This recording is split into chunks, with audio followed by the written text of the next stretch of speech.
This is the Big O Show.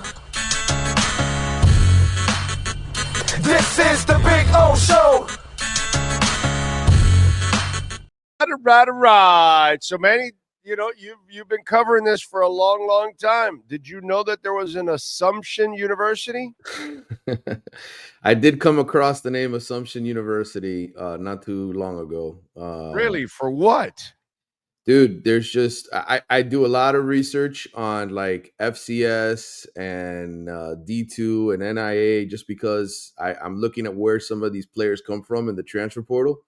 And I remember reading in Assumption University at one point. So yes, I've heard of Assumption University. There's a lot of crazy names, brother, out there.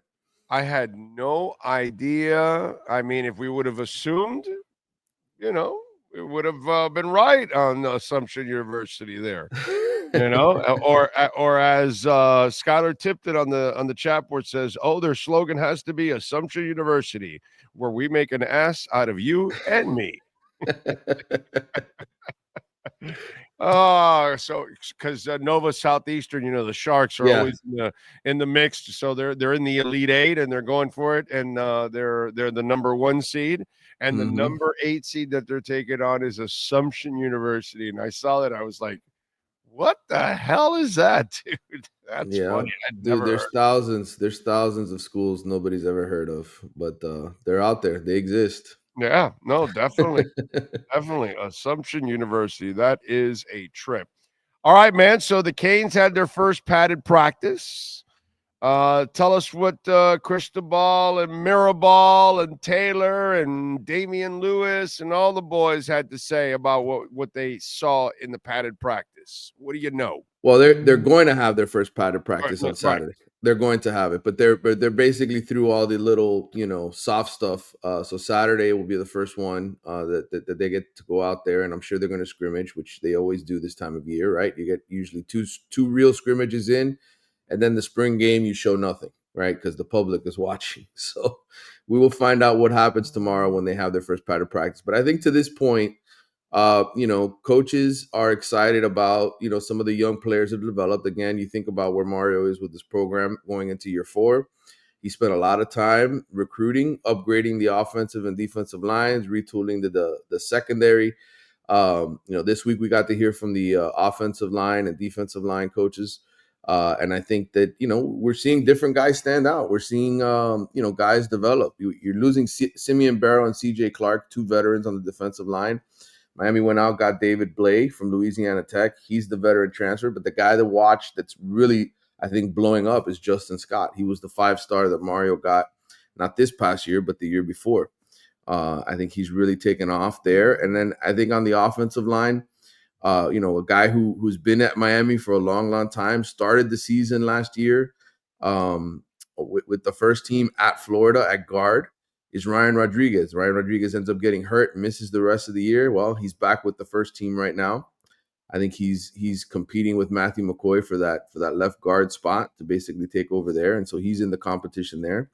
And then you have Inez Cooper, who's pretty much been the star to this point, I think, on the offensive line at right guard. He's a veteran who's back. So all of those guys are doing well. You're having a bunch of young guys that are developing behind them. So the one thing I will say is it feels like the offensive and defensive lines are finally getting to where Mario really wants them to be. And they've been better since he got here. But I think depth-wise, you're talking about, do they have guys to replace injured players if injuries happen? I think they're starting to get to that point now.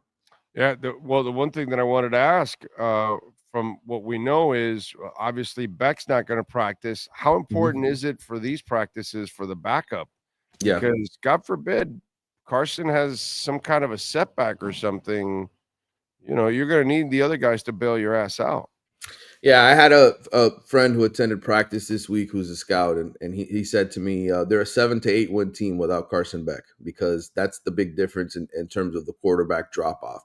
Wow. Right now, Emory Williams, I think, is ahead of Judd Anderson. Judd Anderson is the one, returning guy who redshirted last year. Anderson, from what I've been told, takes a little too long to get rid of the football. Huge arm, but still a project, still a guy that you look at the offensive coordinator and Shannon Dawson, it was kind of a project that he took on.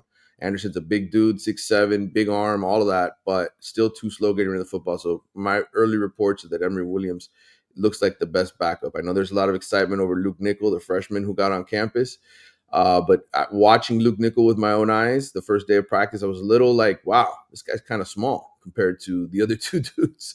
And Miami's got that big offensive line. So I think right now, if you were to ask me an honest assessment after 4 practices where Miami is with quarterback, just say, let's hope Carson Beck is healthy this fall. Because if he is, then I think this is a playoff contender. I think without him, they're not. All right. Any freshmen to look at? Yeah, I mean, I think there's a lot of freshmen that are doing a good job, but one name that really popped out this week was Donta Simpson, a kid out of Hollywood Chaminade, a 3-star defensive lineman who I think is fighting to get into that rotation. I talked about Simeon Barrow and C.J. Clark leaving. Justin Scott and David Blay are probably going to be your starters with Ahmad Moten providing a little bit of depth, but you need a fourth defensive tackle, a guy who can be a big body, help stuff the run. And I think we're hearing a lot of buzz about Donta Simpson. My buddy who was at practice this week told me that he looks the part. He looks like he can be a real contributor. It reminds him of John Ford, who played at Miami and was a big-time contributor here for a long time. So I think that's one guy that's standing out. And I think if we're being honest, I think all 3 freshman receivers, Malachi Nelson, Josh Moore, and the other kid that they got, number 13, Dalen Upshaw. I'm looking at the roster. I'm trying to remember his name. I think all 3 of those guys have really looked good in camp. So I think all 3 of them will be in the rotation. Ultimately, JoJo Trader, who's a sophomore, I think is the number 1 guy. But I think all 3 of the freshmen who arrived on campus early are going to be in the rotation to play a lot this year. And Lofton will be the number 1 tight end? I think so. Ultimately, though, Lofton is a guy I think is going to line up in the backfield too. Maybe not get a ton of carries, but I think get out and catch passes out of the backfield. Like an H, so he's like an H-back? Yeah, I think he's like an H-back. He's just a little undersized compared to the other bigger tight ends. Like I think when you see Lofton in the game, he is going to be getting the ball in his hands or being a decoy in terms of getting the defense to concentrate on him. I think when Miami wants to run the football or they want to be a team that just tries to push opponents back, I think you're going to see the other tight ends in the game. So he will be the guy who catches the most passes at the quote unquote tight end H-back type role. But I also think you will see him in the backfield some and see him get some carries, especially around the goal line, because he's such a big dude, strong dude, and he's good. He's a really good weapon. All right. Remember, folks, you could use our code BIGO10. You will get 10% off there at Caneswear.